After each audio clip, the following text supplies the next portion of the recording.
अस्सलाम वालेकुम दोस्तों, जैसा कि आप लोग जानते हैं कि नेमल खावर ने हमजा अली अब्बासी से शादी कर ली है। नेमल खावर ने तमाम रवायत को तोड़कर अपनी खुद की शोबिज़ इंडस्ट्री में एक मिसाल कायम कर दी है। अदाकारा नेमल खावर ने शादी के 4 दिन गुजर जाने के बाद अपने इंस्टाग्राम पर इस बात का इंकशाफ किया कि इन्होंने अपनी शादी पर अपनी वालदा का ब्राइडल जोड़ा पहना, जबकि निकाह और वलीमा दोनों दिन के फंक्शन पर अपना मेकअप भी खुद किया, किसी भी पार्लर वगैरह से तैयार नहीं हुई।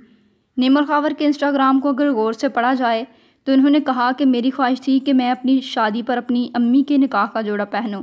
यकीनन हम सब लड़कियों के जज्बात और बढ़ जाते हैं जब हम अपनी वालदा की कोई भी चीज़ पहनते हैं। नेमल खावर ने कहा कि इन्होंने अपने बालों का ब्राइडल लुक भी खुद बनाया क्योंकि वो बहुत सिंपल लुक अपनाना चाहती थी। नेमल खावर ने यह भी कहा कि शोबिज़ को छोड़ना मेरा अपना फ़ैसला है। मैंने हमजा या इसकी फ़ैमिली के डर से शोबिज़ को खैरबाद नहीं कहा। यह मेरा अपना फ़ैसला है और मैं इस फ़ैसले से बहुत खुश हूँ। दोस्तों, वीडियो को इख्तिताम करने से पहले आप लोगों से गुजारिश है कि अपनी कीमती राय कमेंट्स करके ज़रूर बताइएगा। इसी के साथ मुझे दें इजाज़त। अपना बहुत सारा ख्याल रखें। अल्लाह हाफिज़।